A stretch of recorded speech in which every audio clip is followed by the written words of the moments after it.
আসসালামু আলাইকুম।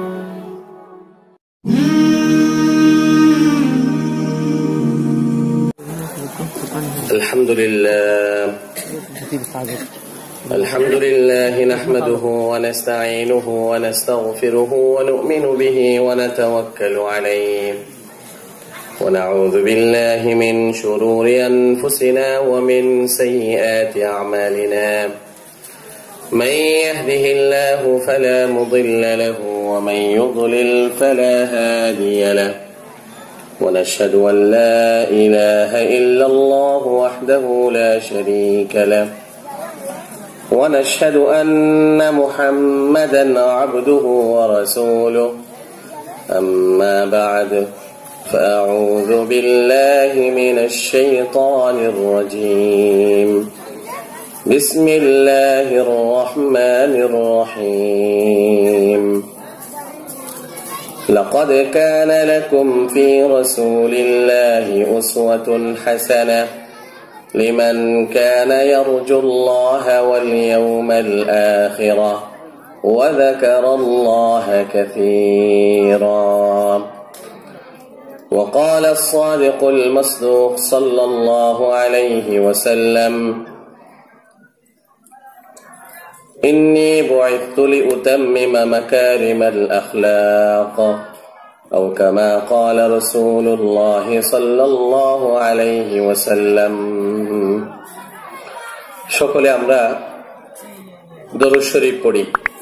اللهم صل على محمد وعلى آل محمد كما صليت على إبراهيم وعلى آل إبراهيم إنك حميد مجيد اللهم بارك على محمد وعلى آل محمد كما باركت على إبراهيم وعلى آل إبراهيم إنك حميد مجيد صدق الله المولانا العظيم وصدق رسوله النبي الكريم ونحن على ذلك لمن الشاهدين والشاكرين আল্লাহ রাব্বুল আলামিনের অসংখ্য শুকরিয়া যে রব্বুল আলামিন আজকে আমাদের সকলকে দ্বীনি একটি মাহফিলে আসার, বসার, দ্বীনি আলোচনা শোনার তৌফিক দান করেছেন। এই জন্য আল্লাহ রাব্বুল আলামিনের দরবারে লাখো কোটি শুকরিয়া আদায় করছি, আলহামদুলিল্লাহ। আমি আপনাদেরকে একটা ফজিলতের কথা বলি। আল্লাহ রাসূল সাল্লাল্লাহু আলাইহি ওয়াসাল্লাম বলেন, যেই স্থানের মধ্যে, যেই জায়গার মধ্যে কোরআনের হাদিসের আলোচনা হয়, ওই জায়গার মধ্যে আল্লাহ তাআলার রহমত বর্ষিত হয়। সুবহানাল্লাহ। এবং যেই জায়গার মধ্যে কোরআনের কথা হয়, হাদিসের কথা হয়, রাসূলুল্লাহর কথা হয়, ওই সমস্ত জায়গার চারপাশে ফেরেশতারা বেষ্টনী দিয়ে রাখে। সুবহানাল্লাহ। এখন মাহফিল হচ্ছে এখানে, বাজারের মধ্যে দোকানে যদি আপনি বসে থাকেন, সেখানে তো আল্লাহর রহমত পড়বে না, সেখানে তো আর ফেরেশতারা আপনাকে ঘিরে রাখবে না। এই জন্য প্যান্ডেলের নিচে চলে আসুন, এখানে আল্লাহর রহমত হবে, আল্লাহর আপনার শরীরের উপরে আল্লাহর রহমত বর্ষিত হবে এবং ফেরেশতারা চারপাশ থেকে আপনাকে ঘিরে রাখবে। কার কখন মৃত্যু হয় কেউ জানি না, হয়তো পারে এটা জীবনের শেষ আলোচনা, শেষ কথাবার্তা, আমারও শেষ হতে পারে, আপনারও শেষ হতে পারে। তাহলে কিয়ামতের ময়দানে যেন এগুলো আমাদের উসিলা হয়, আল্লাহকে দেখাতে পারি, ইয়া আল্লাহ, আসার সময় কিছু আনতে পারি নাই, কিছু হুজুররা আসছিল, তাদের সাথে বসে কিছু কথা শুনছিলাম, তারপরে তোমার দরবারে চলে আসলাম। আল্লাহু আকবার। এই জন্য আসুন আলোচনাগুলো শুনুন। যারা আপনাদের এলাকার সন্তানরা এই যে মাহফিলের আয়োজন করেছে, আমাদেরকে চট্টগ্রাম শহর থেকে যারা নিয়ে এসেছেন, এরা আপনাদের সন্তান, আপনার এলাকার সন্তান। আপনারা যদি মাহফিলটাকে ভরপুর না করেন, মাহফিলটাকে আপনারা সফল না করলে ওরা তো হতাশ হবে। যারা আয়োজন করছে ছোট ছোট ছেলেরা, এরা হতাশ হবে। তারা বলবে, হায় রে, কার জন্য কি করলাম, সামনে থেকে আরেকটা মাহফিল হবে না। তারা হতাশ হয়ে যাবে, ভালো কাজ হবে না। আলহামদুলিল্লাহ বলুন যে আল্লাহ তাআলা এমন সন্তানদেরকে আমাদের এলাকায় তৈরি করে দিয়েছে যে যারা মাহফিলের আয়োজন করেছে, আগে যাত্রা পালা হতো, গানের আসর হতো, মানুষ সেখানে বসতো, দিন দুনিয়া থেকে দূরে ছিল। আল্লাহ তাআলা যে মাহফিলের ব্যবস্থা করেছেন, এই এলাকার জন্য রহমত, শুকরিয়া। এজন্য আসুন আলোচনাগুলো শুনুন এবং আপনাদের এলাকার সন্তানরা, যারা যুবকেরা মাহফিলের ব্যবস্থা করেছে, তাদেরকে উৎসাহ দিন যেন তারা আরো ভালো কাজ করে, আরো বড় বড় প্রোগ্রামের আয়োজন করে, পটিয়া হাটহাজারীর বড় বড় মুরব্বীদেরকে নিয়ে এসে আপনাদের এলাকাকে এরকম সুন্দর করতে পারে। মুরব্বীদের পা যদি না পড়ে এগুলো বেদাতে ছেয়ে যাবে, বেদাতে ছেয়ে যাবে। আমাদের মুরব্বীরা পটিয়া মুফতি হুজুর রহমতুল্লাহ আলাই, এরকম হাজী শাহ হুজুর রহমতুল্লাহ আলাই, মিশু হুজুর রহমতুল্লাহ আলাই এলাকায় গিয়ে গিয়ে এরকম ছোট ছোট মাহফিল করে করে বেদাতকে দূর করে দিয়েছেন। সুবহানাল্লাহ। আমার আব্বা জামিয়া ইসলামিয়া পটিয়ায় 43 বছরের মুহাদ্দিস ছিলেন, প্রধান মুফতি ছিলেন আমার আব্বা 42 বছর। আমার আব্বাও এরকম এলাকায় গিয়ে গিয়ে গিয়ে গিয়ে মাহফিল করতেন, মানুষকে দাওয়াতের কথা বলতেন। এই জন্য আমাদেরকে যে মাহফিলগুলো এই এলাকার সন্তানরা, যুবকরা উপহার দিচ্ছে, শুকরিয়া আদায় করা দরকার। আমরা যদি দূরে দূরে বসে থাকি, মাহফিলের প্যান্ডেলে না আসি, এই যারা আয়োজন করেছে তারা হতাশ হবে। এই জন্য আমি ছোট হিসেবে আপনাদেরকে কিছু কথা বললাম। আসুন মূল আলোচনায় যাই। আমাদের রাসূল সাল্লাল্লাহু আলাইহি ওয়াসাল্লামকে আল্লাহ তাআলা পৃথিবীর বুকে যখন পাঠিয়েছিলেন তখন জাহেলি যুগ ছিল। কি ছিল? জাহেলি যুগ ছিল। আওয়াজ করবেন যেন আমার থেকে কিছু কথা আসে, মাহফিল করলাম শেষ করে চলে গেলাম, এমন যেন না হয়। মাহফিল থেকে কিছু কথা নিয়ে যাব। ছোট ছোট বাচ্চারা যারা আছে একটু মাঝখানে কেউ বসে নিয়ন্ত্রণ করতে হবে, তারা যেন কথা না বলে, তারা প্যান্ডেলে থাকুক। তাদের আস্তে আস্তে মাহফিলে আসার, নামাজ পড়ার, মসজিদে যাওয়ার যেন অভ্যাস হয়ে যায়, ছোটরা বসুক। রাসূল আকরাম সাল্লাল্লাহু আলাইহি ওয়াসাল্লাম যখন মক্কার বুকে আসেন তখন ছিল জাহেলি যুগ। মানুষে মানুষে হানাহানি ছিল, বিদ্বেষ ছিল, মানুষে মারামারি ছিল, মানুষের রক্তকে মানুষ হালাল মনে করত। একজন দুইজন বসে আছে, একটু ঝগড়া হলো, সাথে সাথে ছুরি মেরে ফেলতে কোন ধরনের দ্বিধাবোধ তাদের হতো না।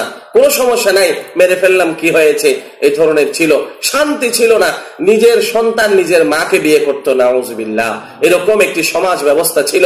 তখন আল্লাহ তাআলা আল্লাহর নবী মুহাম্মদ আরবি সাল্লাল্লাহু আলাইহি ওয়াসাল্লামকে পাঠালেন, বললেন, হে আমার হাবিব, আপনি দুনিয়াতে যান, দুনিয়াতে গিয়ে দাওয়াতের কাজ করেন, ঈমানের কাজ করেন, মানুষকে ভালো পথে ডাকেন, ভালো ভালো কথা বলেন। আল্লাহর নবী আসলেন রহমত হিসেবে মানুষের উপরে।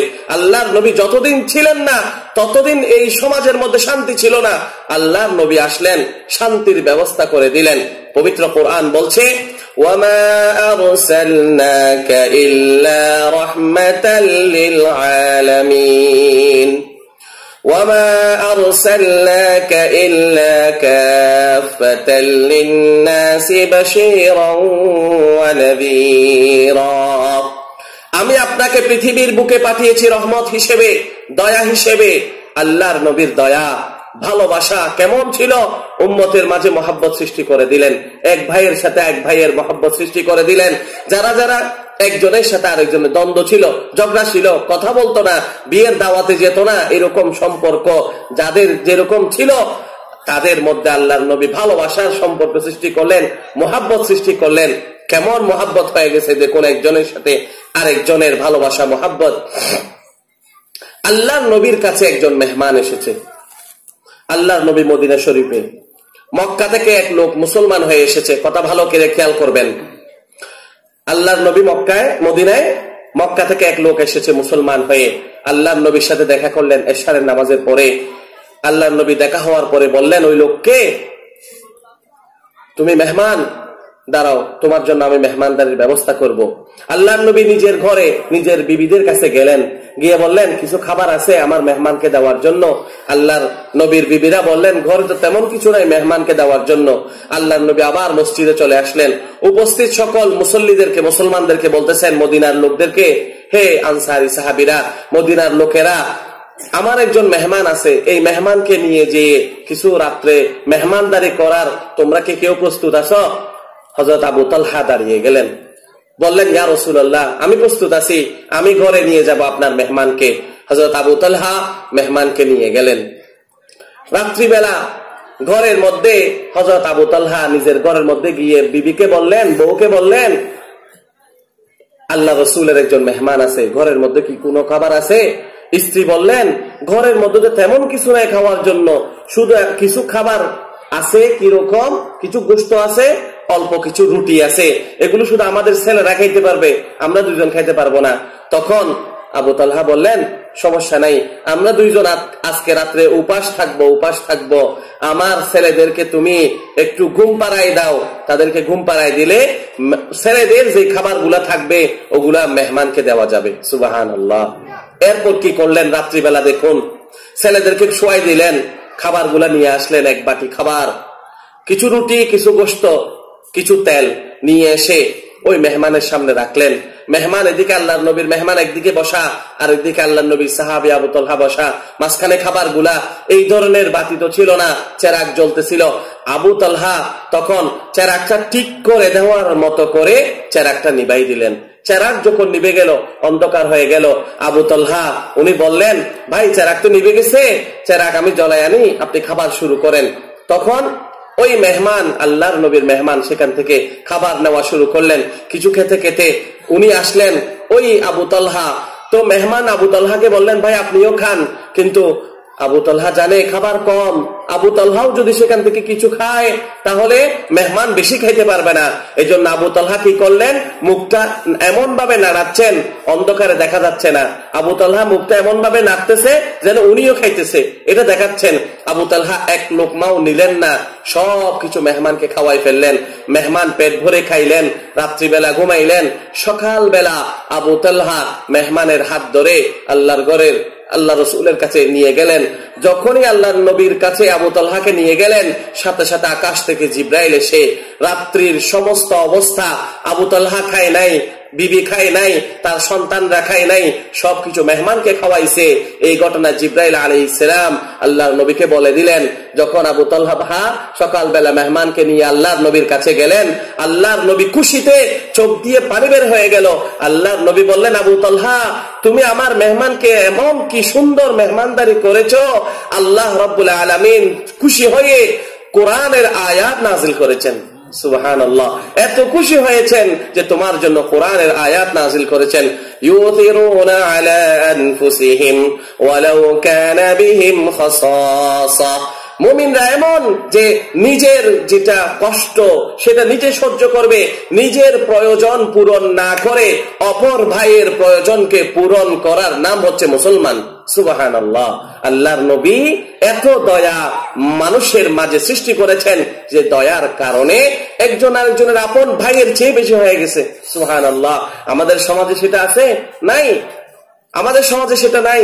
নিজে খাইতে পারলে বাপের নাম, আরেকজনকে কি খায় না খায় কোনো দরকার নাই। না, আল্লাহর নবী দয়া ছিলেন আমাদের জন্য, উম্মতের জন্য দয়া ছিলেন।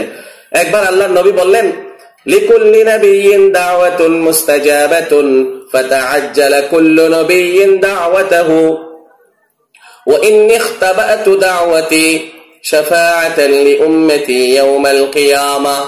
হে আমার উম্মত, তোমরা কি জানো আল্লাহ তাআলা প্রত্যেক নবীকে স্পেশাল একবার সুযোগ দিছিলেন, হে নবীরা এখন দোয়া করো, যা দোয়া করবে আমি আল্লাহ কবুল করব। প্রত্যেক নবীকে সুযোগ দিছিলেন। আল্লাহর নবী বলেন, আদম থেকে নিয়ে আমার আগে ঈসা আলাইহিস সালাম পর্যন্ত প্রত্যেক নবীকে আল্লাহ তাআলা সুযোগ দিবেন যে হে নবীরা আপনারা আমার কাছে চান, যেটা চাইবেন আমি দিয়ে দিব, যেটা চাইবো আপনি যেটা চান আমি দিয়ে দিব। আল্লাহর নবী বলেন, প্রত্যেক নবীরা দুনিয়ার বুকে সেই দোয়াটা নিয়ে ফেলছে, আল্লাহর কাছে করে ফেলছে, আল্লাহ দিয়ে দিয়েছে। কিন্তু আল্লাহর নবী বলেন, আল্লাহ তাআলা আমাকেও বলেছেন, মুহাম্মদ আপনি একটা স্পেশাল দোয়া করেন, যেটা চান আমি আপনাকে দিয়ে দিব। তখন আল্লাহর নবী বলেন, ইয়া আল্লাহ আমি দুনিয়ার বুকে চাইবো না, আমি স্পেশাল দোয়াটা কিয়ামতের ময়দানের জন্য রেখে দিলাম। কিয়ামতের ময়দানে আমার উম্মত যখন কষ্ট পাবে, আমার উম্মতের জন্য সুপারিশ করে করে আমি সকলকে জান্নাতে নিয়ে যাব। সুবহানাল্লাহ। কেমন নবী পেয়েছিলাম আমরা, কেমন নবী পেয়েছিলাম। হযরত আয়েশা রাদিয়াল্লাহু তাআলা আনহা আল্লাহর নবীর বিবি।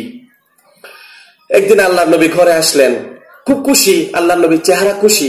তো হযরত আয়েশা কাছে গিয়ে বললেন, স্বামী স্ত্রী, হযরত আয়েশা আল্লাহর নবীকে বলতেছেন, ইয়া রাসূলুল্লাহ আজকে মনে হয় আপনি খুব আনন্দিত। আল্লাহর নবী বললেন, হ্যাঁ আমি খুব আনন্দিত। তো হযরত আয়েশা বললেন, ইয়া রাসূলুল্লাহ আমি কি আপনার কাছে একটা জিনিস চাইবো, আপনি আমাকে দিবেন? আল্লাহর নবী বললেন, হ্যাঁ আয়েশা তুমি চাও, কি চাও তুমি? হযরত আয়েশা বললেন, ইয়া রাসূলুল্লাহ আমি আপনার কাছে চাই যে আপনি একটু আল্লাহর কাছে আমার গুনাহ মাফের জন্য দোয়া চান। সুবহানাল্লাহ। বেশি কিছু চাই নাই। আমাদেরকে যদি এরকম কোন নবীর কাছে যাওয়ার সুযোগ হইতো, আর যদি বলতো যে কিছু চান, তখন আমরা ওই নবীর কাছে দোয়া গুনাহ মাফের চাইতাম না, বলতাম যে কক্সবাজার বিশাল বড় ওই যে সমুদ্রের পাশে একটা প্লট আছে, ওখানে 3 কাঠা জমি আমার জন্য একটু চান, এটা বলতাম আমরা। কিন্তু না, হযরত আয়েশা দুনিয়ার জন্য চাই নাই, হযরত আয়েশা আখিরাতের জন্য চাইলেন। হযরত আয়েশা বললেন, ইয়া রাসূলুল্লাহ, আপনি আমার গুনাহ মাফের জন্য দোয়া করুন। তখন আল্লাহর নবী দোয়া শুরু করছেন, হযরত আয়েশার সামনে হাত তুলছেন, বলতেছেন, আল্লাহুম্মা গফির লিআয়েশাতা মা তাকদ্দামা মিন যামবিহা ওয়া মা তাআখার ওয়া মা সাররাত ওয়া মা আ'লানাত। ইয়া আল্লাহ, আপনি আয়েশার গুনাহ মাফ করে দিন, ক্ষমা করে দিন, যত গুনাহ সে প্রকাশ্যে করেছে, অপ্রকাশ্যে করেছে, ছোট করেছে, বড় করেছে, ইচ্ছায় করেছে, অনিচ্ছায় করেছে। আল্লাহ, আপনি আয়েশার জীবনের সকল গুনাহ ক্ষমা করে দিন। আল্লাহ নবী দোয়া করলেন। আল্লাহ নবী দোয়া করার সাথে সাথে হযরত আয়েশা খুশিতে, ছোট বয়স কম তো, খুশিতে একদম লাফাচ্ছে। আল্লাহ নবী বললেন, আয়েশা তুমি এত খুশি হয়েছো কেন? হযরত আয়েশা বলেন, ইয়া রাসূলুল্লাহ, আমি খুশি হব না? আপনি আমার জীবনের সমস্ত গুনাহ মাফ চাইছেন, ছোট বড়, দেখা অদেখা, ইচ্ছায় অনিচ্ছায় সব গুনাহ মাফ চাইছেন আপনি আল্লাহর কাছে। আর আপনি আল্লাহর নবী, আমি তো জানি নবীদের দোয়া কবুল হয়, সুতরাং আপনার দোয়া কবুল হবে, আমার আর কোনো গুনাহ নাই, এই জন্য খুশি। তখন আল্লাহর নবী বলেন, আয়েশা তুমি কি জানো কিয়ামত পর্যন্তের জন্য আমার যত উম্মত আসবে, আমাকে দেখে নাই, আমাকে না দেখে আমি মুহাম্মদের উপর ঈমান আনবে, এরকম সকল উম্মতের জন্য প্রতিদিন আমি এই ধরনের দোয়া করে থাকি। সুবহানাল্লাহ। দেখেন, পিএম খালির মানুষ, দাউন খালির মানুষ, আমরা 1400-1500 বছর পরে আমরা দুনিয়াতে আসলাম। আসার পরেও আমরা জানলাম যে যখন আমরা আসি নাই, আমরা আসার, দুনিয়াতে আসার কোন নামগন্ধ ছিল না, তখন থেকে আমাদের নবী আমাদের জন্য দোয়া করে গেছেন। সুবহানাল্লাহ, কেমন নবী পেয়েছিলাম! আল্লাহু আকবার। এত দয়ার নবী আমরা পেয়েছি। শুধু দুনিয়াতে না, আখিরাতের মধ্যেও আল্লাহর নবী আমাদের জন্য দয়া, রহমত, দয়া। কেমন? হাদিসের মধ্যে এসেছে, কিয়ামতের ময়দানে কি অবস্থা হবে। কিয়ামতের ময়দানে যখন সূর্যটা একদম কাছে চলে আসবে, মানুষের মগজগুলো গটগট গটগট করবে। গরম পানি যখন গটগট করে, পানি বেশি হলে ডেকসি থেকে পড়ে যায়, এরকম আমাদের মানুষের মগজগুলো গরমে গটগট করবে। নাকের ছিদ্র দিয়ে বের হয়ে যাবে, কানের ছিদ্র দিয়ে বের হয়ে যাবে, চোখের ছিদ্র দিয়ে বের হয়ে যাবে, মুখ দিয়ে বের হয়ে যাবে। তৃষ্ণার কারণে, পিপাসার কারণে জিহ্বা লম্বা হয়ে সিনা পর্যন্ত চলে আসবে। এরকম কঠিন মুহূর্তে মানুষরা দৌড়তে থাকবে, কোথায় যাব, কার কাছে যাব, এই অবস্থা। তখন সকলেই বলবে, নাফসি নাফসি নাফসি নাফসি, ইয়া আল্লাহ আপনি আমাকে বাঁচান। আদম আলাইহিস সালাম পর্যন্ত বলবে, নাফসি নাফসি, ইয়া আল্লাহ আপনি আমাকে বাঁচান। ঈসা আলাইহিস সালাম বলবে, ইয়া আল্লাহ আমাকে বাঁচান। নূহ আলাইহিস সালাম বলবে, ইয়া আল্লাহ আপনি আমাকে বাঁচান। ইব্রাহিম আলাইহিস সালাম বলবে, ইয়া আল্লাহ আপনি আমাকে বাঁচান। ইয়াকুব আলাইহিস সালাম পর্যন্ত বলবে, ইয়া আল্লাহ আমাকে বাঁচান, আমি আমার সন্তানদের কথা বলবো না। কোন নবী অন্য কারো চিন্তা করবে না। কোন নবীরা নিজের সন্তানের কথা ভাববে না, কোন নবীরা নিজের স্ত্রীর কথা ভাববে না, কোন নবীরা নিজের পরিবারের কথা ভাববে না। সকল মানুষ একটা শব্দ মুখ থেকে বের হবে, আর কোন শব্দ থাকবে না। সকলেই বলবে, নাফসি নাফসি নাফসি নাফসি, আল্লাহ আপনি আমাকে বাঁচান, ইয়া আল্লাহ আপনি আমাকে বাঁচান। আমার কি অবস্থা হবে? আমার মগজগুলো গটগট করে বের হয়ে যাচ্ছে, আল্লাহ আপনি কি করবো? এবং সকল মানুষের অবস্থা হবে নাফসি নাফসি। এই সকল আওয়াজের ভিতর থেকে একজনের আওয়াজ বের হবে, উম্মতি উম্মতি উম্মতি উম্মতি, আল্লাহুম্মা রাব্বি উম্মতি উম্মতি। ইয়া আল্লাহ আপনি আমার উম্মতকে বাঁচান, ইয়া আল্লাহ আপনি আমার উম্মতকে বাঁচান, আমার উম্মতকে বাঁচান। তখন মানুষের অবাক হয়ে যাবে, আজ কেমন কঠিন দিন। সবাই যেখানে নিজের জন্য চাইতেছে, নিজে বাঁচার জন্য চাইতেছে, আজকে এমন দিনে এমন কোন মানুষ যে নিজের জন্য চাইতেছে না, নিজের উম্মতের জন্য চাইতেছে না। সবাই ফিরে দেখবে, ও আল্লাহ, ইয়ে তো মুহাম্মদ রাসূলুল্লাহ, এটা তো মুহাম্মদ রাসূলুল্লাহ। এটা তো কারোর জন্য চাইতেছে না, শুধু নিজের জন্য চাইতেছে। সিজদায় পড়বে, মাকামে মাহমুদের মধ্যে গিয়ে সিজদার মধ্যে পড়বে, এমন কান্না করবে চোখের পানি দিয়ে, আল্লাহর রহমত উঠলে উঠবে। আল্লাহ তাআলা ডাক দিয়ে বলবেন, ইরফা রাসাক, হে আমার বন্ধু হাবিবি, আমার বন্ধু কাঁদছেন কেন? আপনি মাথা তুলেন। সাল তুতা ওয়া শাফা তুশাফা, হে রাসূল আপনি কেন কাঁদছেন? আপনার কান্না তো আমি আল্লাহর সহ্য হচ্ছে না। আপনি মাথাটা তুলেন, আপনি আজকে চান, আপনি যা চাইবেন আপনি মুহাম্মদুর রাসূলকে আমি দিয়ে দিব। সুবহানাল্লাহ। ওয়াশফা তুশাফা, আপনি সুপারিশ করুন, আপনার সুপারিশ গ্রহণ করা হবে। কিয়ামতের ময়দানে পর্যন্ত রাসূলুল্লাহ উম্মতকে ভুলে যাবেন না। আল্লাহু আকবার। উম্মত আমরা ভুলাই দিছি আমাদের ব্যবসাতে, বাণিজ্যতে, ঘরে, আমাদের বেডরুমে, আমাদের ড্রয়িং রুমে, কোন জায়গায় রাসূলুল্লাহর সুন্নাত নাই, কোথাও নাই। আমরা রাসূলকে বের করে দিয়েছি ড্রয়িং রুম থেকে, ডাইনিং রুম থেকে, আমাদের খাবার দাবার থেকে, আমাদের ব্যবসা বাণিজ্য থেকে, চাকরি বাকরি থেকে, সব জায়গা থেকে রাসূলুল্লাহকে বের করে দিয়েছি। কিন্তু আল্লাহর নবী বলেন, না উম্মত আমি তোমাকে ছাড়বো না। কিয়ামতের ময়দানে কঠিন বিভীষিকাময় মুহূর্তে পর্যন্ত আমি মুহাম্মদুর রাসূল আমার উম্মতকে বলে যাব না। সুবহানাল্লাহি ওয়া বিহামদি। এটা হচ্ছে মুহাম্মদুর রাসূল সাল্লাল্লাহু আলাইহি ওয়াসাল্লামের দয়া। শুধু দয়া কার? মুসলমানদের জন্য না, আল্লাহর নবী কাফেরদের জন্য দয়া ছিলেন, দোয়া করতেন কাফেরদের জন্য। কেমন কেমন? আল্লাহর নবীকে কোন কাফের গালি দিছে, বিপরীতে আল্লাহর নবীও গালি দিছে, এরকম নাই। আল্লাহর নবীকে কেউ ঢিল মারছে, বিপরীতে আল্লাহর নবী ঢিল মারছে, এরকম নাই। আল্লাহর নবীকে যদি কেউ পাথর মারছে, বিপরীতে আল্লাহর নবী পাথর মেরেছেন, এমন নাই। দোয়া করেছেন হেদায়েতের জন্য, দোয়া করেছেন। আমি বলি আপনাদেরকে, আবু দাউদ শরীফের মধ্যে এসেছে ঘটনা। হযরত আবু হুরায়রা রাদিয়াল্লাহু তাআলা আন, বিশাল বড় সাহাবী, নাম শুনেছেন? হযরত আবু হুরায়রা নাম শুনেছেন তো? সবচেয়ে বেশি যিনি হাদিসের বর্ণনা করেছেন আবু হুরায়রা। উনি মুসলমান হয়েছেন, আবু হুরায়রার মা মুসলমান হয় নাই, মা আমার কাফেরা। তো একদিন রাত্রিবেলা আল্লাহর নবীর দরবারে প্রতিদিন পুরা দিন হযরত আবু হুরায়রা ছিলেন, রাত্রিবেলা ঘরে গেছে। এখন মা তো মুসলিম, মা বলতেছে, আবু হুরায়রা সারাদিন কোথায় ছিলি? সারাদিন কোথায় ছিলি? আবু হুরায়রা বললেন, ও আমার মা, তুমি কি জানো আমি কোন দরবার থেকে এসেছি? আমি এমন দরবারে ছিলাম, এমন রাসূলের দরবারে ছিলাম, আকাশ থেকে, সাত আকাশ থেকে যেই দরবারে জিবরাইল এসে হাজিরা দেয়, সেই দরবার থেকে আমি আসতেছি। তখন আবু হুরায়রার মা খুব মারলেন, আবু হুরায়রাকে মারলেন। মা তো মুসলিম, আবু হুরায়রা মুসলমান হয়ে গেছে, খুব মারছে। হযরত আবু হুরায়রা মায়ের খেয়ে চলে আসছে আল্লাহর নবীর কাছে, কাঁদতেছে। আল্লাহ নবী বলছেন, আবু হুরায়রা কাঁদছো কেন, কি হয়েছে? তখন আবু হুরায়রা বললেন, ইয়া রাসূলুল্লাহ, আমার মা আমাকে মেরেছে, সেই জন্য আমি কাঁদছি। আল্লাহর নবী কি সুন্দর কথা বলেছেন, মা, মা কত বড় জিনিস। আল্লাহর নবী বলতেছেন, আবু হুরায়রা, তোমার মা তোমাকে মারার অধিকার আছে, মারতে পারবেন। তোমার মা তোমাকে মেরেছে, এখানে আমি ইন্টারফেয়ার করতে পারবো না, এখানে আমি মাঝখানে বাধা দিতে পারবো না। আবু হুরায়রা বললেন, ইয়া রাসূলুল্লাহ, আমি বিচার দিতে আসি নাই আমার মায়ের ব্যাপারে। আল্লাহর নবী বললেন, তাহলে কেন এসেছো? তখন আবু হুরায়রা বললেন, ইয়া রাসূলুল্লাহ, আমি যেমন আপনার মাধ্যমে আল্লাহকে চিনেছি, আমি যেমন আপনার মাধ্যমে জান্নাতকে চিনেছি, জান্নাত জাহান্নামের পথ চিনেছি, ইসলাম চিনেছি, আমি আপনার কাছে এসেছি আমার মায়ের মুসলমান হওয়ার জন্য দোয়া চাইতে এসেছি। ইয়া রাসূলুল্লাহ, আমার মা যেন মুসলমান হয়ে যায় সেজন্য দোয়া চাইতে এসেছি। সাথে সাথে আল্লাহর নবী দুই হাত তুলে দিলেন, আল্লাহুম্মা হদি উম্মা আবি হুরায়রা, আল্লাহুম্মা হদি উম্মা আবি হুরায়রা। আল্লাহর নবী দোয়া শুরু করলেন, বললেন, ইয়া আল্লাহ, আপনি আবু হুরায়রার মাকে মুসলমান বানাই দেন। ইয়া আল্লাহ, আপনি আবু হুরায়রার মাকে মুসলমান বানাই দেন। আল্লাহর নবী দোয়া শুরু করলেন। এদিকে আল্লাহর নবী দোয়া শুরু করছে, ওদিকে হযরত আবু হুরায়রা দৌড়ে ঘরের দিকে চলে গেলেন, দৌড়তেছে।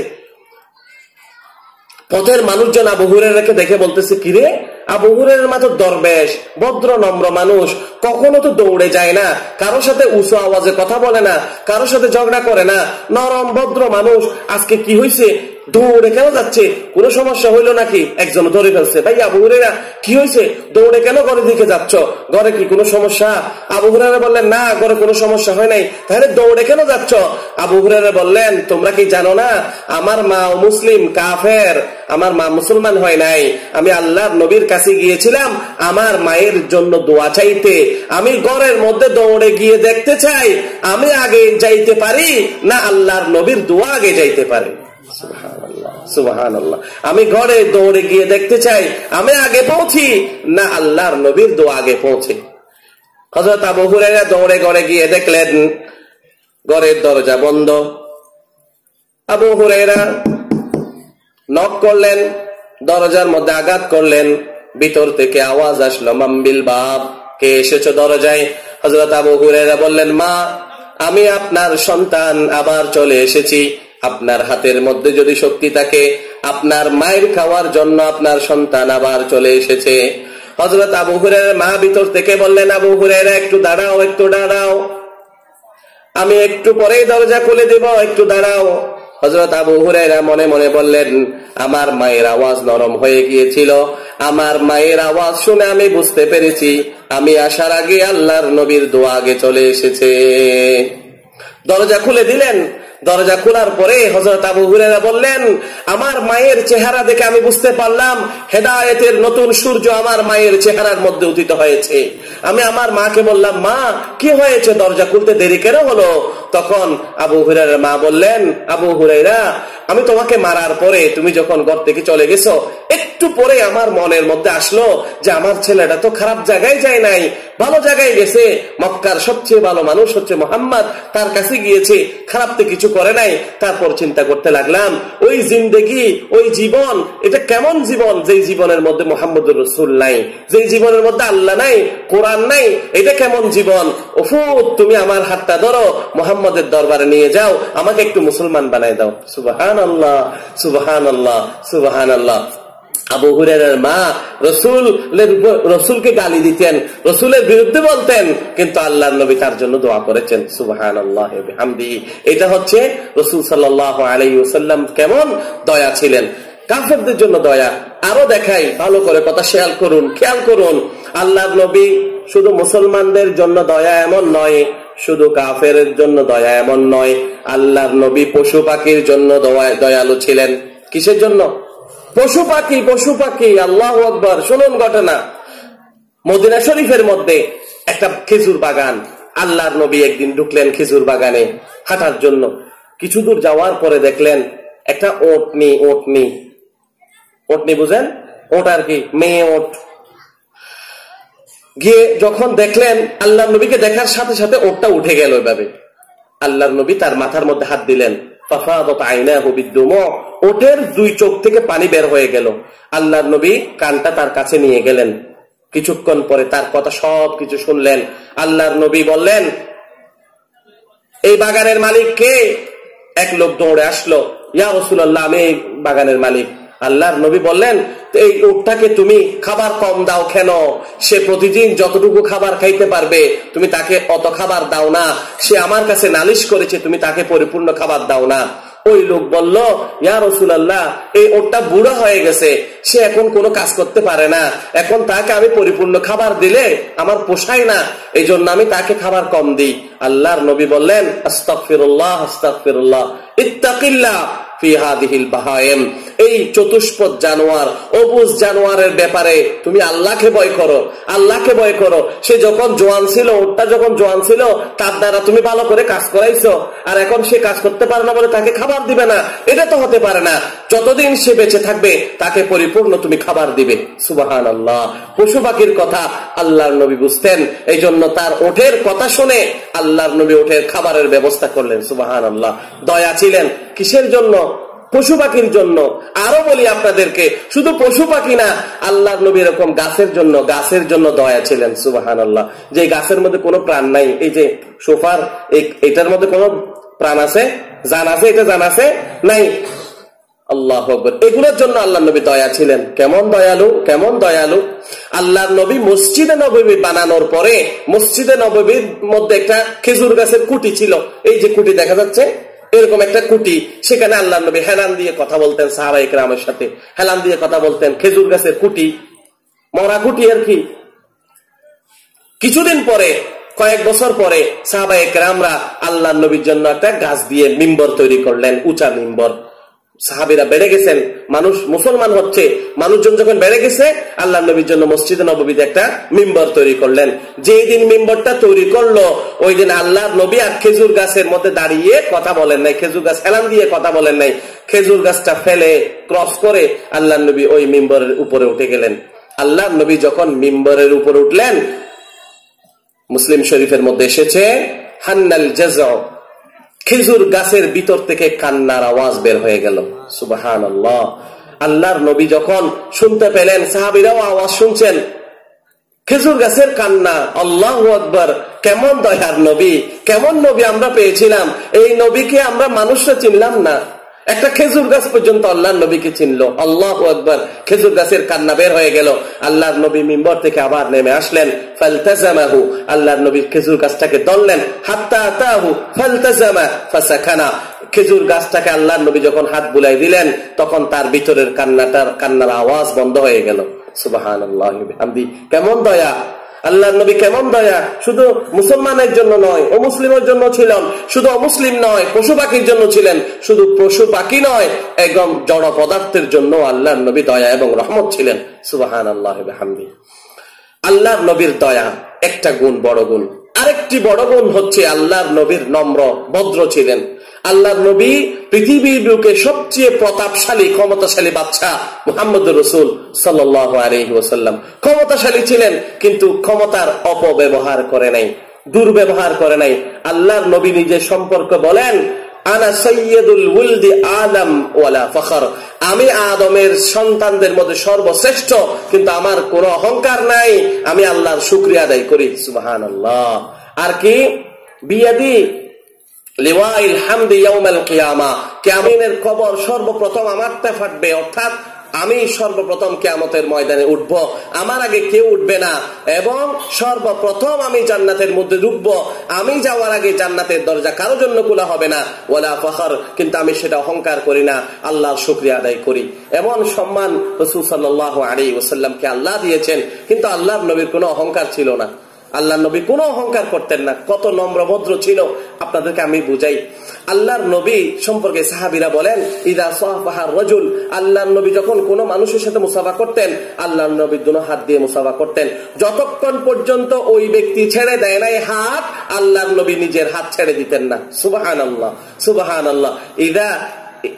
ইদা মাশা তাকাফফা, আল্লাহর নবী যখন হাঁটতেন মাথা নিচু করে হাঁটতেন, উঁচু করে হাঁটতেন না। আল্লাহর নবী অহংকার চিত্তে কখনো হাঁটে বেড়ান নাই, দবিয়ে কখনো হাঁটেন নাই। আল্লাহর নবী কেমন নম্রভদ্র ছিল আমি আপনাদেরকে বলি। হযরতে জারীর ইবনে আব্দুল্লাহ আল্লাহর নবীর একজন সাহাবী, আল্লাহর নবী ঘরে আসলেন, আরো অনেক সাহাবীরা আসলেন। অন্যান্য সাহাবীরা আল্লাহর নবীর রুমের ভিতরে ঢুকে গেলেন। জারীর ইবনে আব্দুল্লাহ আসছেন একদম শেষে, দরজার মধ্যে বসে গেলেন দূরে। জারীর ইবনে আব্দুল্লাহ ছিলেন ইয়ামানের বাদশার ছেলে, রাজপুত্র। তো আল্লাহর নবী কি করলেন, নিজের জামাটা খুলে, উপরে চাদর, আল্লাহর নবী চাদর খুলে এইভাবে জারীর ইবনে আব্দুল্লাহকে দিয়ে দিলেন, ভাই আপনি এটার মধ্যে বসেন। জারীর ইবনে আব্দুল্লাহ বললেন, ইয়া রাসূলুল্লাহ, আপনার চাদর যেটা আপনার গায়ে লেগেছে এটার উপর আমি বসতে পারি? এটা নিচে দিয়ে আমি কেমনে বসবো ইয়া রাসূলুল্লাহ? না, আমি এটার উপর বসতে পারি না।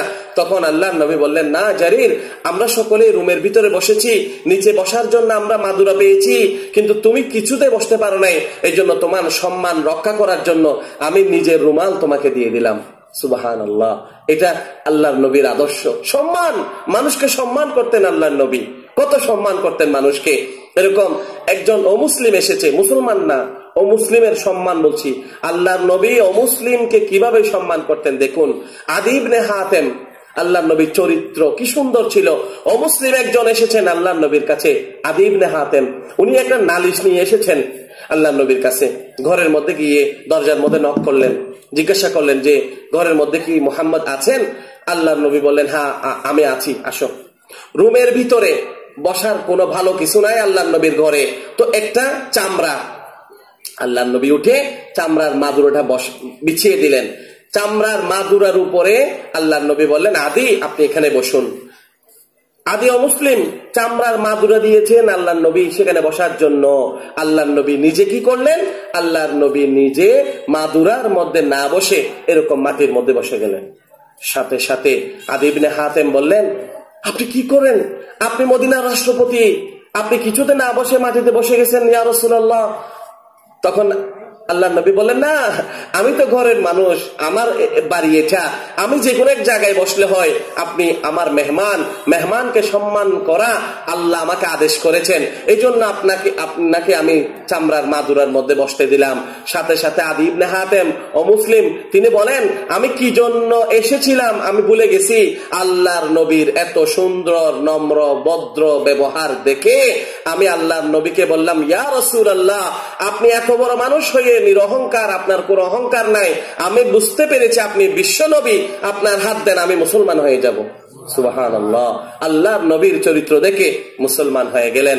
ও ফরে বখুরদ শাহি জু পলা হোকর গসো মে উসে কিয়া খবর কে কিয়া है रह रस्म शाहबाजी। আমরা তো জানি না ইসলামের চরিত্র কি, আখলাক কি। আমরা মনে করি নামাজ, রোজা, যাকাত, হজ এগুলো ইসলাম। শুধু এগুলো ইসলাম না, সুন্দর ব্যবহার করা এগুলোও ইসলাম। সুন্দর আচরণ করা, মেহমানের মেহমানদারি করা, এটাও আদর্শ, এটাও আদর্শ। আল্লাহু আকবার। আল্লাহর নবীর ভদ্রতা, নম্রতা কেমন ছিল।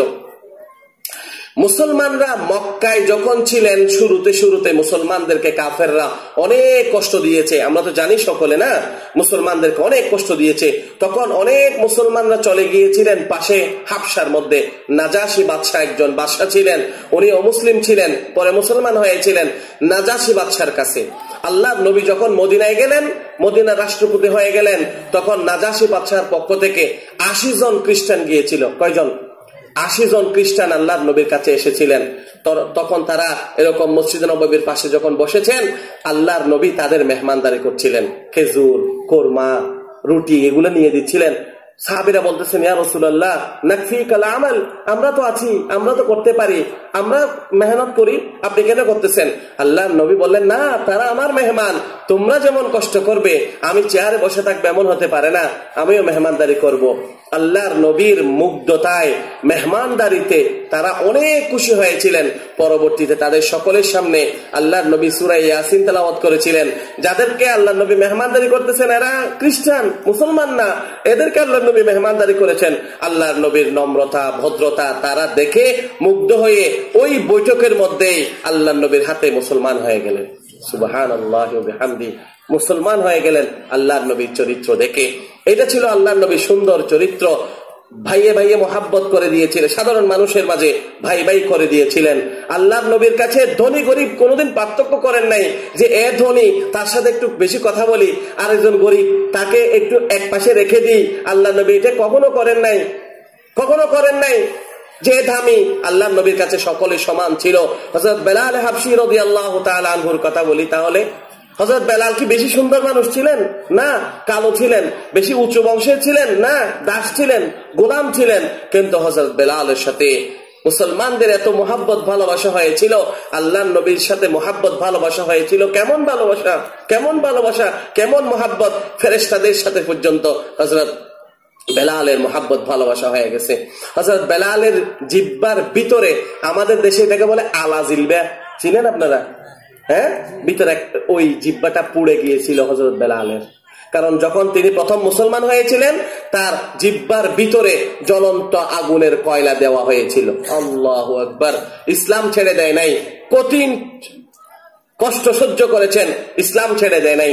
তো হযরত বেলালের আওয়াজের মধ্যে একটু সমস্যা ছিল। হযরত বেলাল যখন আজান দিতেন, বিশাল বড় আওয়াজে আজান দিতেন, সুন্দর সুমধুর কণ্ঠে আজান দিতেন। তো একদিন এক সাহাবী মদিনা শরীফের মধ্যে আল্লাহর নবীর কাছে এসে বললেন, ইয়া রাসূলুল্লাহ, আমার খুব ইচ্ছে হয় আমি একটু আজান দিই। আমাদের দেশে এরকম অনেকেই আরজু করে, না, আজান দেওয়ার আরজু করে, মাহফিল হলে কেরাত পড়ার আরজু করে অনেকেই। যে তো এরকম এক সাহাবী এসে আল্লাহর নবীকে বললেন, ইয়া রাসূলুল্লাহ, আজকে একটু আমি আজান দিই। আল্লাহ নবী বললেন, ঠিক আছে, তুমি আজান দাও, সমস্যা কি? জোহর বা আসরের নামাজের সময় অন্য এক সাহাবী আজান দিলেন, হযরত বেলাল আজান দেয় নাই। আজান শেষ হওয়ার পরে মুসল্লিরা মসজিদে আসছেন, মুসল্লিরা মসজিদে আসার পরে আল্লাহর নবী ইমামতি করলেন, নামাজ শেষ হয়ে গেল। নামাজ শেষ হওয়ার কিছুক্ষণ পরে জিবরাইল আলাইহিস সালাম আসলেন আল্লাহর নবীর কাছে, এসে বললেন, ইয়া রাসূলুল্লাহ, আজকে কি মসজিদে নববীতে যোহরের আজান হয় নাই? আজকে কি যোহরের আজান হয় নাই? আল্লাহর নবী বললেন, জিবরাইল, কি বলেন? যোহরের আজান হয়েছে, মানুষ সকলে এসেছে, আমি নামাজ পড়াইছি, আমরা যোহরের নামাজও পড়ে ফেলছি। জিবরাইল বললেন, না ইয়া রাসূলুল্লাহ, আমার তো মনে হয় আজকে যোহরের আজান হয় নাই, নামাজও হয় নাই। আল্লাহর নবী বললেন, না জিবরাইল, আজান হয়েছে এবং আমরা নামাজও পড়েছি যোহরের। আল্লাহর নবী যখন এই কথা বললেন, জিবরাইল বললেন, ইয়া রাসূলুল্লাহ, আজকে কি বেলাল আজান দেয় নাই? আজকে কি বেলাল আজান দেয় নাই? আল্লাহর নবী বললেন, না, আজকে বেলাল আজান দেয় নাই, আজকে অন্য একজন আজান দিয়েছে। অন্য আরেকজন আজান দিছে। এই কথা বলার সাথে সাথে জিবরাইল আলাইহিস সালাম বললেন, ও ইয়া রাসূলুল্লাহ, আজকে বেলাল আজান দেয় নাই, এই জন্য আমরা বেলালের আজান শুনতে পারি নাই, আমরা বেলালের আজান শুনতে পারি নাই। অন্যথায় ইয়া রাসূলুল্লাহ, আপনি কি জানেন যখন মসজিদে নববীতে দাঁড়িয়ে পৃথিবীর বুকে বেলাল যখন আল্লাহু আকবার বলে আজানের ডাক দেয়, তখন আমরা আকাশ থেকে সাত আকাশ পর্যন্ত মদিনার বুকে বেলাল যখন আল্লাহু আকবার বলে ডাক দেয়, তখন আমরা ফেরেশতারা আকাশের বুকে বেলালের আজানের আওয়াজ শুনতে পাই। সুবহানাল্লাহ, সুবহানাল্লাহ। বেলালের সাথে মোহাব্বত হয়ে গেছে। আল্লাহর নবীর সাথে এত মোহাব্বত হযরত বেলালের কেন হয়েছিল? ভ্রাতৃত্বের বন্ধন শুধু একটা, সেটা কি? ঈমান, আর কিছু না। এই জন্য যারা মুসলমান হবে তাদের মধ্যে আরেকজনের ভালোবাসার মাপকাঠি হবে তাকওয়া, ঈমান, আর কিছু না। কোন বংশের, ইসলাম সেটা দেখে না। কার কত টাকা পয়সা আছে, ইসলাম সেটা দেখে না। কার ব্যাংক ব্যালেন্স কতটুকু আছে, ইসলাম সেটা দেখে না। কার কত জায়গা সম্পত্তি আছে, ইসলাম সেটা দেখে না। কার কত নুনা সম্পত্তি আছে, মথুরা সম্পত্তি আছে, ইসলাম সেটা দেখে না। ইসলাম দেখে তাকওয়া আছে কিনা, ঈমান আছে কিনা। ঈমান যদি থাকে, মুসলমান ভাই, আর কোনো পার্থক্য নাই। এই জন্য হযরত বেলালের সাথে মুসলমানদের সম্পর্ক হয়ে গেছে। হযরত আবু বকর বলতেন সাইয়্যিদুনা বেলাল, হযরত উমর বলতেন সাইয়্যিদুনা বেলাল, আমাদের সর্দার বেলাল, আমাদের সর্দার বেলাল। এই জন্য হযরত বেলালের সাথে এত মোহাব্বত হয়ে গেছে মানুষের। হযরত বেলালের যখন মৃত্যু হয়ে যাচ্ছিল, মৃত্যুর অবস্থা আপনাদেরকে বলি। হযরত বেলাল শুয়ে আছেন, একটু পরে মৃত্যুবরণ করবেন। সুওয়ারুম মিন হায়াতিস সাহাবা কিতাবের মধ্যে এসেছে, শুয়ে আছেন হযরত বেলাল। যখন মৃত্যু অবস্থা, তখন মানুষ খুব কঠিন থাকে, কান্না করে, মারা যাবেন এটা বুঝতে পারে। আশেপাশে আত্মীয় স্বজন কান্না করে, দেখা যাচ্ছে আশেপাশে আত্মীয় স্বজন কান্না করতেছে, হযরত বেলাল হাসতেছে। আল্লাহু আকবার। হযরত বেলাল হাসতেছে। স্ত্রী বলতেছেন ওয়া হুজনা, ওয়া হুজনা, কত আফসোস, কত আফসোস, আপনি চলে যাচ্ছেন, আপনি মারা যাবেন, আমার খুব কষ্ট হবে। হযরত বেলাল বলতেছে ওয়া ফরহা, ওয়া ফরহা, আজকে কত আনন্দিত, কত আনন্দিত। স্ত্রী বললেন, ও আমার প্রাণের স্বামী, আপনি কেন আনন্দিত? আপনি মারা যাচ্ছেন, আপনার কি কষ্ট লাগছে না? বেলাল বললেন, ও আমার প্রিয়তমা স্ত্রী, তুমি কি মনে করো আজকে আমি মারা গেলে কেন আমি কান্না করব? আমি আনন্দিত কেন জানো? গাদান আলকা মুহাম্মাদান ওয়া আসহাবা, আমি যদি এখন মারা যাই, সাথে সাথে জান্নাতে গিয়ে আমার রাসূল এবং সাহাবীদের সাথে মিলিত হতে পারবো। সুবহানাল্লাহ। এই জন্য আমি আনন্দিত, কারণ আমার কোনো টেনশন নাই। আমি যতক্ষণ পর্যন্ত মৃত্যুবরণ করছি না, ততক্ষণ পর্যন্ত আল্লাহর নবীর সাথে আমার দেখা হচ্ছে না। যখনই আমি আল্লাহর নবী মৃত্যু হয়ে যাবে, সাথে সাথে আল্লাহর নবীর সাথে দেখা হবে, আবু বকরের সাথে দেখা হবে, উমরের সাথে দেখা হবে, তাহলে আমার চেয়ে আনন্দিত আর কে থাকতে পারে? সুবহানাল্লাহ, সুবহানাল্লাহ। ওনাদের মৃত্যুটা কত সুন্দর ছিল, কত সুন্দর। আসুন আমাদের নিজেদের জীবনকে আমরা সাজাই, রাসূল সাল্লাল্লাহু আলাইহি ওয়াসাল্লামের সুন্নাহর আলোকে নিজেদের জীবনকে সাজাই। আল্লাহর নবী উম্মতের জন্য দয়া ছিলেন। আল্লাহর নবীর নম্রতা, ভদ্রতা কেমন ছিল, কেমন গুণ ছিল। একবার আল্লাহর নবীর স্ত্রীদেরকে এলাকার মহিলারা জিজ্ঞাসা করলো, মাযা তাসনা ফি বাইতিহি, আল্লাহর নবী ঘরের মধ্যে কি করেন, ঘরের মধ্যে কি কাজ করেন? তখন মহিলারা, আল্লাহর নবীর বিবিরা বললেন, কানা ইয়াসনাউ ফি খিদমাতি আহলিহি, আল্লাহর নবী ঘরের মধ্যে নিজের স্ত্রীদের সেবা করেন। কিরকম সেবা? ইউনাজ্জিফু সাওবা, আল্লাহর নবী নিজের কাপড়গুলা পানি দিয়ে নিজে ধুইতেন। সুবহানাল্লাহ। নিজের কাপড় নিজে ধুইতেন, স্ত্রীকে বলতেন না যে কাপড় ধুয়ে রাখো। কিন্তু আমাদের এখানে মেয়েরা যদি, বউ যদি কাপড় না ধোয়, গরম অবস্থা, এখন শীতকালে আরো খারাপ অবস্থা। শীত বেগিন মরত ফলত মায়ের ফলত তো শীত নেই, তই লুঙ্গি কুলি অন্তত ছেলেরা যারা বিয়ে করছে এরা অন্তত সবকিছু ধুলে লুঙ্গিটা ধুইবে না, লুঙ্গি এটা রেখে রাখবেই। ইয়ান হামা হামা এই ফিরবে তো দোয়া করিব, তো দোয়া করিব, তই বলে সংসার কি সংসার লুঙ্গিকে গিল গই, সংসার লুঙ্গির ভিতর কেন রেখে দিবে? আল্লাহর নবীর আদর্শ, নিজে কাপড় ধুইতেন আল্লাহর নবী। ইউনাজ্জিফু সাওবা, আল্লাহর নবী নিজের কাপড় নিজে ধুইতেন। আর কি করতেন? ইয়াহলিবু শাতা, আল্লাহর নবী নিজে দুধ দোহন করে খাইতেন। সুবহানাল্লাহ। আল্লাহর নবীর 9টা বিবি ছিলেন, ওদেরকে বলেন নাই যে দুধ দহন করে আনো, ঠ্যাংয়ের উপর ঠ্যাং দি, সকালবেলা তুমি, বিকাল বেলা তুমি, রাত্রেবেলা তুমি, 11টা বাজে তুমি, 11:30 বাজে তুমি, 11:50 তুমি, বাক বাক করে দিলে আল্লাহ নবীর কোনো কাজ করার দরকার ছিল না? সব কাজ তো স্ত্রীরা করে দিলে আল্লাহ নবী শুয়ে শুয়ে খাইতে পারতেন না? আল্লাহ নবী সেটা করেন নাই। ঘরের কাজ আল্লাহ নবী নিজে করতেন। সুবহানাল্লাহ, সুবহানাল্লাহ। ঘরের মধ্যে আল্লাহ নবী কেমন ছিলেন? সাহাবায়ে কেরাম সহ যখন কাজ করতেন আল্লাহর নবী কখনো নিজে বসে থাকেন নাই। সাহাবীদেরকে অর্ডার দিতেন না চেয়ারের মধ্যে বসে, তুমি এটা করো, তুমি এটা করো, তুমি এটা করো, এদিকে করো, এরকম না। খন্দকের যুদ্ধ হচ্ছে, মদিনা শরীফের উপরে কাফেরদের আক্রমণ, সমষ্টিগত আক্রমণ, একসাথে আক্রমণ করবে। আল্লাহর নবীর কাছে খবর আসলো, আল্লাহর নবী বললেন গর্ত করে ফেলো, মদিনার চারপাশে গর্ত করে ফেলো যেন কাফেররা এই পাশে পারে আসতে না পারে। তো গর্ত করার জন্য 10 জনকে ভাগ করে দিলেন, 10 জন 10 জন করে, 10 জনে 40 হাত, 10 জন 40 হাত, 10 জন 40 হাত, এইভাবে খনন করবে। তো আল্লাহর নবী কি করলেন? আল্লাহর নবী বললেন তোমাদের সাথে আমিও থাকবো। হযরতে বারা ইবনে আযিব রাদিয়াল্লাহু তাআলা আনহু বলেন আল্লাহর নবী ইগবাররা, আল্লাহর নবীর পুরো শরীরের মধ্যে ধুলাবালি হয়ে গেল, মাথার উপরে পাথর, মাথার উপরে এরকম মাটি নিয়ে আল্লাহর নবী দূরে দূরে রেখে আসতেছিলেন। সাহাবায়ে কেরাম বললেন ইয়া রাসূলুল্লাহ আপনি কেন কষ্ট করতেছেন, আপনি কেন কষ্ট করতেছেন? আল্লাহর নবী, এক সাহাবী এসে বললেন ইয়া রাসূলুল্লাহ খুব খিদে লেগেছে আমার পেটের মধ্যে আমি পাথর বেঁধেছি। দেখুন ওই সাহাবীটা নিজের চাদর খুলে দিয়ে নিজের পেটের মধ্যে পাথর বেঁধে কাজ করতেছেন, সেটা দেখালেন। আল্লাহর নবী বললেন ও আমার প্রিয় সাহাবী তুমি কি জানো, তুমি দেখো আমার চাদর। আল্লাহর নবী নিজের চাদর খুলে দেখালেন। আল্লাহর নবী বললেন তুমি খিদার জ্বালায় থাকতে না পেরে পেটের উপরে একটা পাথর বেঁধেছ, আমি বিশ্ব নবী 2টা পাথর বেঁধেছি। দেখো আল্লাহু আকবার, এত কাজ করেছেন আল্লাহর নবী সাল্লাল্লাহু আলাইহি ওয়াসাল্লাম। তো আল্লাহর নবীর নম্রতার কথা বলছি। এরপর দেখুন আল্লাহর নবীর ক্ষমা কেমন ছিল, মানুষকে কেমন ক্ষমা করতেন আল্লাহর নবী। প্রতিশোধ গ্রহণ করতেন না। হ্যাঁ, আল্লাহর নবী প্রতিশোধ নিতেন না। কেউ কষ্ট দিছে আল্লাহর নবী প্রতিশোধ নিতেন না। এই কথা বলতেন না যে আর গরদ দিয়ালি তোর সাইয়ুম, হ্যাঁ, এই কথা আল্লাহর নবী কখনো করেন নাই, বলেন নাই। আল্লাহর নবী দয়া এবং রহমত ছিল। আল্লাহু আকবার। আল্লাহর নবী সাল্লাল্লাহু আলাইহি ওয়াসাল্লাম তায়েফে গেলেন। তায়েফ, মক্কা থেকে আল্লাহর নবী তায়েফে গেলেন। তায়েফে 10 দিন ছিলেন।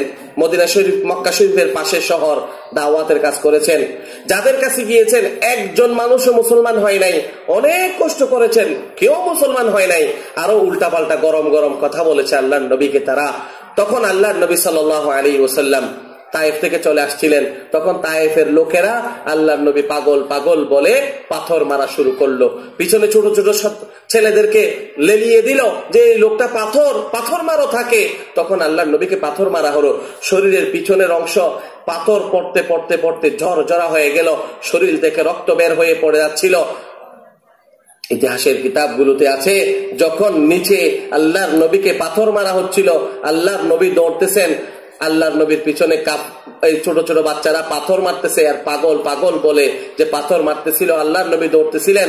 চিন্তা করে দেখুন, কল্পনা করুন দৃশ্যটা কেমন ছিল, কেমন দৃশ্য ছিল। আল্লাহু আকবার। আল্লাহর নবী অনেক দূরে এসে একটা আঙ্গুরের বাগানে আল্লাহর নবী ঢুকলেন। আঙ্গুরের বাগানে ঢুকে আল্লাহর নবী বেহুশ হয়ে পড়ে গেলেন। সাথে আল্লাহর নবীর একজন সাহাবী ছিলেন যায়েদ ইবনে হারেসা। উনি বলেন আল্লাহর নবীর শরীর এত রক্তাক্ত হয়ে গেছে, আল্লাহর নবীর মৌজা মুবারক আমি খুলতে গেলাম, দেখলাম যে মৌজাগুলো খোলা যাচ্ছে না, রক্ত বের হয়ে মৌজা এবং আল্লাহর নবীর পা মুবারক লেগে গেছে। আল্লাহু আকবার। কেমন আঘাত করেছে আল্লাহর নবীকে তারা, এত আঘাত করেছে। কিছুক্ষণ পর আল্লাহর নবী হুঁশ হলেন। তারপরে আল্লাহর নবী বললেন আল্লাহুম্মা ইন্নী আশকু যুফা কুওয়াতি ওয়া কিল্লাতা হিলাতি, ইয়া আল্লাহ আমার তো শক্তি নাই, আমি কি করব বলেন। এরা আমাকে পাথর মেরে মেরে দেখুন আমার পুরো শরীরটা রক্তাক্ত করে ফেলেছে, পুরো শরীর থেকে রক্ত বের হয়ে গেছে। ইয়া আল্লাহ, ও আল্লাহ। আল্লাহর নবী বললেন ও আল্লাহ আপনি যদি আমার এত কষ্টের পরেও যদি আমার উপর রাজি থাকেন তাহলে আমার কোনো দুঃখ কষ্ট থাকবে না। সুবহানাল্লাহ। আমি এরকম দুঃখ কষ্ট সহ্য করতে রাজি আছি। ইয়া আল্লাহ যদি আপনি রব্বুল আলামিন যদি আমার উপর রাজি থাকেন। এরপর আল্লাহর নবীর কাছে জিবরাইল আলাইহিস সালাম আসলেন। আসার পরে সাথে 2 জন ফেরেশতা আসলেন। 2 জন ফেরেশতা জিবরাইল বললেন, ইয়া রাসূলুল্লাহ, আপনার উপর তারা আজকে যে আঘাত করেছে, যেভাবে হামলা করেছে আপনাকে হত্যা করার জন্য, আল্লাহ তাআলা খুব রাগান্বিত হয়েছেন। আমার সাথে এই দুইজন ফেরেশতা এসেছে। এই দুইজন ফেরেশতা হচ্ছে তায়েফের দুই পাহাড়ের ফেরেশতা। তায়েফটা হচ্ছে মাঝখানে একটা শহর, দুদিকে বড় বড় দুই পাহাড়। ইয়া রাসূলুল্লাহ, আপনি আদেশ দেন, এখন দুই পাহাড়কে একত্রিত করে পিষে দিব, মেরে ফেলবো, তায়েফ শহরকে ধ্বংস করে দিব, যারা আজকে আপনাকে আঘাত করেছে হত্যা করার জন্য। তখন আল্লাহর নবী প্রতিশোধ গ্রহণ করেন নাই। আল্লাহর নবী বললেন, বাল আরজু আন ইউখরিজাল্লাহু মিন আসলাবিহিম মান ইয়াবুদুল্লাহা ওয়াহদা ওয়া লা ইউশরিকু বিহি শাইআ। হে জিবরাইল, আমি প্রতিশোধ গ্রহণ করব না। এখন যদি আমি রাগ করে আপনাদেরকে বলি তাদেরকে মেরে ফেলার জন্য দুই পাহাড় একত্রিত করলে তায়েফ তো ধ্বংস হয়ে যাবে, আমার প্রতিশোধ হবে, ঠিক আছে, কিন্তু না না না, আজকে তারা ধ্বংস হয়ে গেলে তাদের মধ্য থেকে তার কেউ জন্মগ্রহণ করবে না। আমি আল্লাহর কাছে আরজু রাখি, এরা যদি বেঁচে থাকে, এরা আমার উপর মুসলমান না হলেও এদের থেকে এমন সন্তান সন্ততি হবে যারা আল্লাহকে মানবে, আমি মুহাম্মদুর রাসূলকে রাসূল হিসেবে মানবে। সুবহানাল্লাহ, আমি তাদেরকে ক্ষমা করে দিলাম। সুবহানাল্লাহ বিহামদি। আল্লাহ তাআলা আল্লাহর রাসূল সাল্লাল্লাহু আলাইহি ওয়াসাল্লাম ক্ষমা করে দিলেন। কেমন ক্ষমা দেখুন, আল্লাহর নবী সাল্লাল্লাহু আলাইহি ওয়াসাল্লাম দয়া ছিলেন, উম্মতের জন্য ক্ষমা করেছেন। এমন নবীকে আমাদের কত না ভালোবাসা দরকার, কত মহব্বত করা দরকার। আল্লাহর নবীর সুন্নাহগুলোকে আমাদের বাস্তবায়ন করা দরকার। আল্লাহর নবীকে তার পুরো জীবনকে আমাদের জীবনীতে বাস্তবায়ন করা দরকার। আল্লাহর নবী কিভাবে চলেছেন, কিভাবে খাবার খেয়েছেন, কিভাবে আল্লাহর নবী নিজে শুইছেন, কিভাবে ঘুমাইছেন, কিভাবে নামাজ পড়েছেন, সবকিছু রাসূল আকরাম সাল্লাল্লাহু আলাইহি ওয়াসাল্লামের জীবনীতে আছে। উলামায়ে কেরাম থেকে আমরা শিখে নিব এই জীবনীগুলো। রাসূল সাল্লাল্লাহু আলাইহি ওয়াসাল্লামের জীবনী আমাদের জানা দরকার, মানা দরকার। রাসূল সাল্লাল্লাহু আলাইহি ওয়াসাল্লামের জীবনী। আল্লাহর নবীর আরেকটি গুণের কথা বলি, আমানতদারিতা। আল্লাহর নবী কেমন আমানতদার ছিলেন। বর্তমান সময়ে মুসলমানদের কাছে যে জিনিসটা একদম নাই সেটা হচ্ছে আমানতদারিতা। কোনো আমানতদারিতা নাই, যে যেদিকে পাচ্ছে সেদিকে খেয়ে নিচ্ছে। আল্লাহর নবী সাল্লাল্লাহু আলাইহি ওয়াসাল্লাম একদিন রাত্রিবেলা হযরত আয়েশার সাথে শোয়া, আবু দাউদ শরীফের মধ্যে আসছে, শোয়া, ঘুমাইছেন, ঘুম আসছে না, বারবার উঠে যাচ্ছে, বারবার উঠে যাচ্ছে। হযরত আয়েশা বললেন, ইয়া রাসূলুল্লাহ, আপনার ঘুম আসছে না কেন, কি নিয়ে চিন্তিত? আল্লাহর নবী বললেন, আয়েশা, আজকে দিনের বেলা কিছু টাকা এসেছিল আমার কাছে, দিনার, কিছু টাকা এসেছে যাকাতের, এগুলো দিয়ে দেওয়ার জন্য মানুষকে। তো আমি দিনের বেলা যারা যারা উপযুক্ত গরিব মানুষ দেখে দেখে দিয়ে দিছি, আর কিছু টাকা আমার বালিশের নিচে রয়ে গেছে, এগুলা যাকাতের টাকা, আমি দিতে পারি নাই। আমার ভয় হয় আমি যদি রাত্রিবেলা মারা যাই তাহলে এগুলো তো আমার কাঁধের উপর রয়ে যাবে, কাল কিয়ামতের ময়দানে আল্লাহকে কি জবাব দেব, সেজন্য আমার ঘুম আসতেছে না। আল্লাহু আকবার। কিছু টাকা আল্লাহর নবী দিয়ে দিবেন, সকাল হলে দিয়ে দিবেন, রাত্রিবেলা সেগুলো ঘরের মধ্যে রয়ে গেছে, এই জন্য আল্লাহর নবী ঘুম আসছে না। আল্লাহর নবী অল্প কিছু টাকা হজম করতে পারে নাই একটা রাতের জন্য, কিন্তু আমরা পুরা রাস্তাঘাট খেয়ে ফেলতেছি, ব্রিজ খেয়ে ফেলতেছি, কোনো কথা নাই। একটা বালিশের দাম ধরা হয়েছে 4-5 হাজার টাকা, একটা চামচের দাম ধরা হয়েছে 6,000 টাকা। এইভাবে সরকারি সম্পদ বেসরকারি সম্পদ লুণ্ঠন করে নিয়ে যাচ্ছে, একজনের মাল একজনে খেয়ে ফেলতেছে। কোনো ভয় নাই যে এগুলো কিয়ামতের ময়দানে আমাকে ধরা হবে, এগুলোর জন্য কোনো ভয় আমাদের নাই, আমানতদারিতা নাই। আল্লাহর নবী সাল্লাল্লাহু আলাইহি ওয়াসাল্লাম আমানতদার ছিলেন। মুসলমানদের মাঝে আমানতদারিতা চলে গেছে। আমাকে আমার একজন বন্ধু, তিনি আগে নৌবাহিনীর চাকরি করতেন। আমি যখন নৌবাহিনী হাউজিং এস্টেট জামে মসজিদের খতিব ছিলাম, সেখানে উনি আমার মুসল্লি ছিলেন, লন্ডনে গিয়েছেন। তিনি তার এক প্রতিবেশীর ঘটনা আমাকে বলেছেন, আমি অবাক হয়েছি শুনে। সিলেটের এক লোক লন্ডনে থাকে, সে চাকরি করে, কাজ করে। তো লন্ডনের একজন খ্রিস্টান তাকে কাজ করাইছে 3 বছর ধরে। ওই যে সিলেটের যে লোক শ্রমিক, তার নিজের কাছে টাকাগুলো না রেখে মালিকের কাছে রাখে, মালিকের টাকা মাস শেষে বেতন নিয়ে মালিকের কাছে রাখে। 3 বছর কাজ করছে। কাজ করার পরে মালিকের কে গিয়ে বলেন, আমি আপনার 3 বছর চাকরি করছি, প্রতি মাসে আমি বেতনগুলা নিই নাই, আমাকে একসাথে বেতনগুলা দেন। মালিক কি করলো? মালিক খ্রিস্টান, সে 3 বছরের বেতন 3-12-36 মাসের বেতন মাস হিসাব করলে যা আসে তা না দিয়ে 1 বছরের বেতন দিচ্ছে, 1 বছরের টাকা। তখন শ্রমিক বলল, ভাই, শ্রমিক মুসলমান। উনি বললেন, আমি আপনার কাছে 3 বছর চাকরি করেছি, আমি টাকাগুলো প্রতি মাসে না নিয়ে একসাথে আপনার থেকে নিচ্ছি, তো আপনি আমাকে 3 বছরের টাকা দিবেন, আপনি কেন 1 বছরের টাকা দিচ্ছেন? তো ওই খ্রিস্টান বলল, তুমি আমার কাছে 3 বছর চাকরি করছো, এটা ডকুমেন্ট দাও। তোমার কাছে কোনো ডকুমেন্ট নাই, 3 বছর চাকরি করছো, কোনো প্রমাণ নাই, চলে যাও। এখন সে কি করবে? খ্রিস্টান, ওর এলাকা, তার এলাকা, এখন ওই মুসলমান, সেই সিলেটের মানুষ, তার ওখানে কোনো থাকার কিছু নাই। সে কি করলো? পাশে একটা গির্জার পাদ্রীকে গিয়ে ঘটনা বলল। ওই শ্রমিক মুসলমান পাদ্রীকে গিয়ে বলল, এরকম একদম খ্রিস্টান, তার কাছে আমি 3 বছরের চাকরি করছি, বেতন পাই 3 বছরের, আমাকে 1 বছরের টাকা দিচ্ছে আর 2 বছরের টাকা দিচ্ছে না, আপনি একটু তাকে দেখে কিছু বলুন। তখন খ্রিস্টান পাদ্রী বললেন, ঠিক আছে, তুমি চলে যাও, আমি ব্যবস্থা করতেছি। কিছুক্ষণ পরে খ্রিস্টান পাদ্রী একটা চিঠির মধ্যে একটা ইংরেজি লেখলেন, লেখা দিয়ে ওই খ্রিস্টান লোকের কাছে, মালিকের কাছে পাঠানো। কাগজটা মালিকে পাওয়ার সাথে সাথে ড্রয়ার থেকে টাকা নিয়ে 3 বছরের টাকা শ্রমিককে দিয়ে দিল, সাথে সাথে। তো শ্রমিক অবাক হয়ে গেল যে এই কাগজের মধ্যে এমন কি লেখা ছিল যে লেখাটা পড়ার সাথে সাথে সে ওই মালিকে 3 বছরের টাকা দিয়ে দিল। তখন জিজ্ঞাসা করলো, আপনি এতদিন আমাকে ঘুরাইতেছেন, আমার টাকা আমাকে দিচ্ছেন না, এখন করে টাকা দিয়ে দিলেন, কাগজের মধ্যে কি লেখা ছিল? তখন ওই লোকে, খ্রিস্টান লোক বলল, পাদ্রী আমার কাছে একটা কাগজ যে পাঠাইছে, কাগজের মধ্যে কি লেখা ছিল জানো? কাগজের মধ্যে লেখা ছিল, আমি, পাদ্রী বলতেছে, ওই মালিককে বলতেছে, আমি তো জানি তুমি খ্রিস্টান, কিন্তু তোমার আচরণ দেখে তো মুসলমান মনে হচ্ছে, তুমি কখন মুসলমান হয়ে গেলা? তুমি কখন মুসলমান হয়ে গেছ? আমি তো জানি তুমি খ্রিস্টান, তুমি কখন মুসলমান হইছ? এই শুধু এতটুকু লিখেছে, টাকা দিয়ে দিছে। তার মানে তাদের কাছে চরিত্র, টাকা খেয়ে ফেলার, আরেকজনের সম্পদ নিয়ে ফেলা, এটা তাদের কাছে হচ্ছে মুসলমানের চরিত্র। নাউজুবিল্লাহ, নাউজুবিল্লাহ। এমন কেন হবে মুসলমানদের আচরণ? আমাদের মুসলমানের কাছে মুসলমানিত্ব নেই, মুসলমানের চরিত্র নিয়ে গেছে ও মুসলিমরা। সেটারও আপনাদেরকে ঘটনা বলি। ও মুসলিমরা, আমার একজন উস্তাদ আছে, ইস্ট লন্ডনে থাকেন।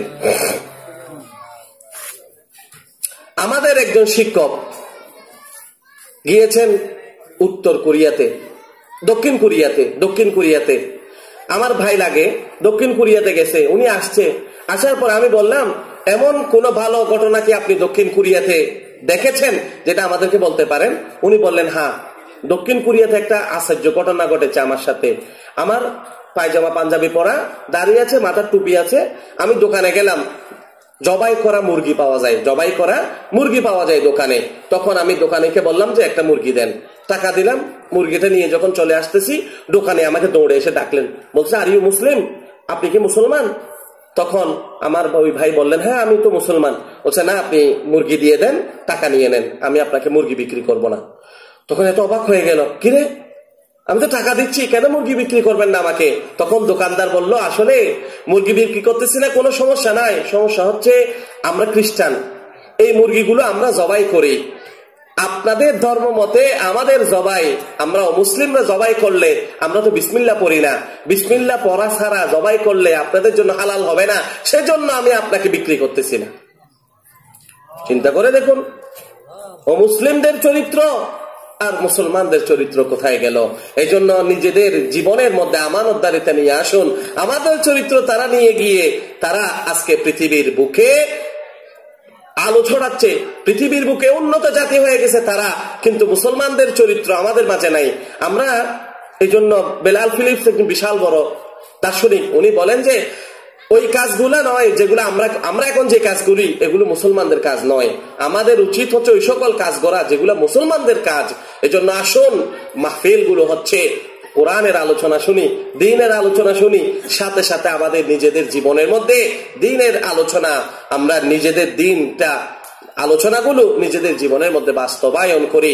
রাসূলুল্লাহর গুণের কথা বললাম, আল্লাহর নবী দয়া ছিলেন, আল্লাহর নবী রহমত ছিলেন, আল্লাহর নবী উম্মতের দয়া, উম্মতের প্রতি রহমত ছিলেন এবং আল্লাহর নবী আমানতদার ছিলেন। আসুন আমাদের জীবনের মধ্যে আমরা বাস্তবায়ন করি আল্লাহর নবীর জীবনী। আল্লাহ রাব্বুল আলামিন আমাদেরকে তৌফিক দান করুন, আমিন।